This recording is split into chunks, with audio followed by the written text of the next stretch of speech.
15 examples today of India's democracy deficit.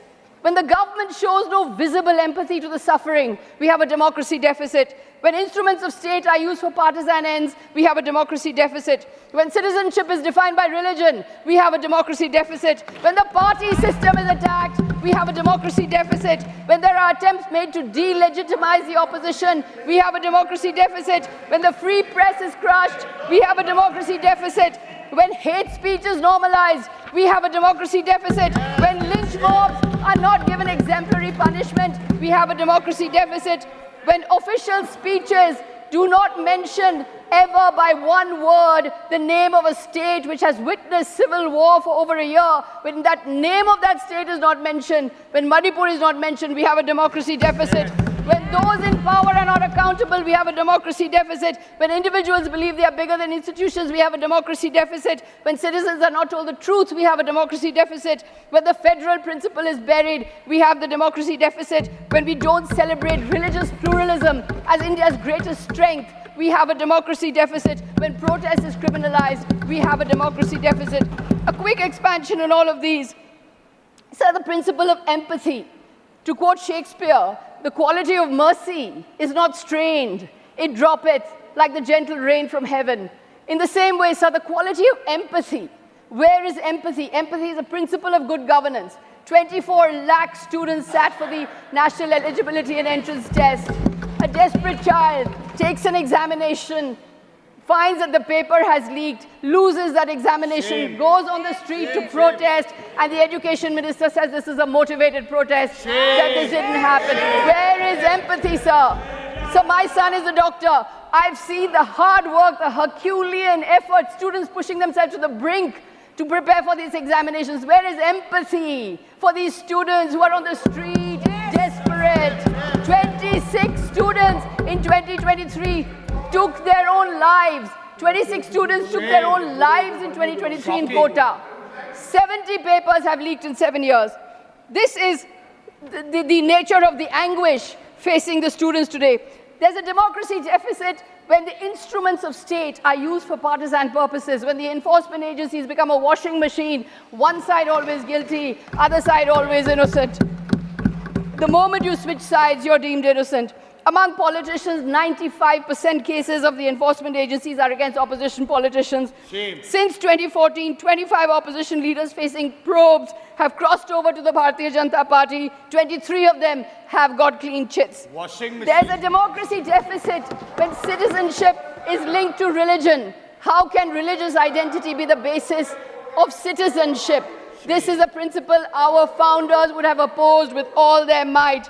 19 lakh excluded in Assam, sir, majority of them Hindus, 40 lakh still living under the threat of the CAA and the NRC.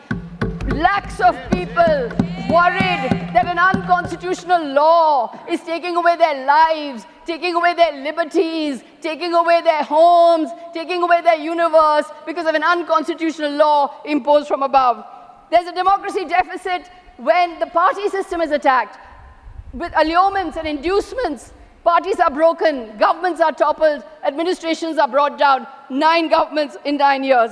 Shame. There's a democracy deficit when attempts are made to delegitimize the opposition.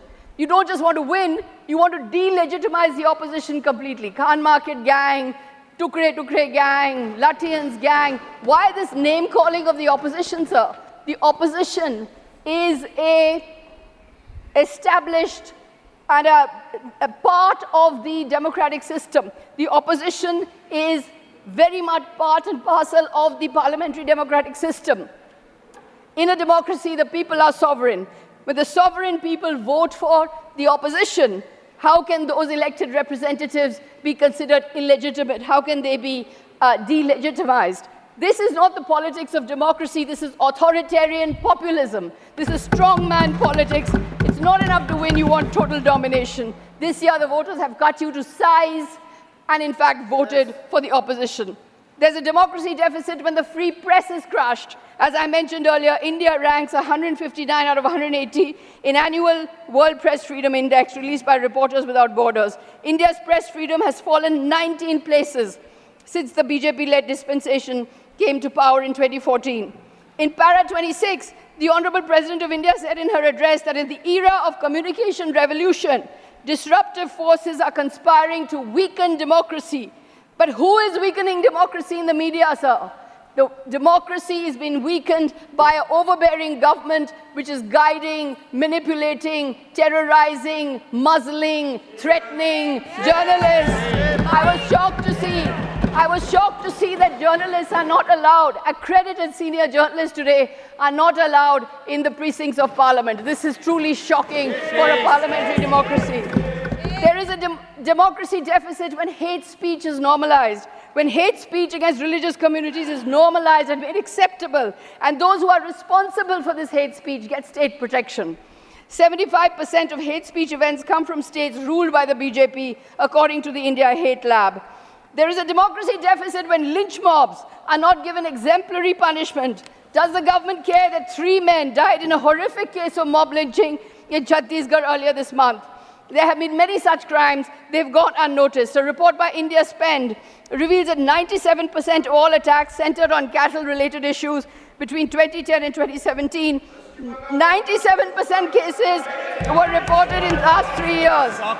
61 out of a total 63 such cases are registered after the creation of the cow protection squads and beef trade restrictions, showing that it is under BJP dispensations. It is under BJP dispensations that these attacks have increased.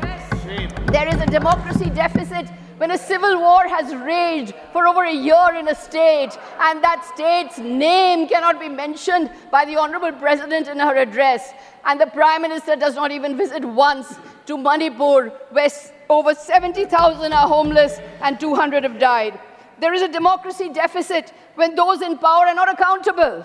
There's little accountability to those in power, neither to students, nor to rail victims, nor to youth promised crores of jobs, nor to women who are victims of crime. There have been 244 consequential train accidents between 2017 and 2022. Does the government care? The percentage of tickets, the BJP was proudly proclaiming that it's brought in the women's reservation bill.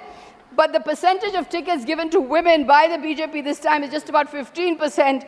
All India Trinamool Congress has given almost 30% tickets to women. 38% of our MPs are women. There is a Bengal model of women's empowerment that should be emulated across India. Because in Bengal, leaders are accountable for their promises. There's a democracy deficit when individuals believe they're bigger than institutions.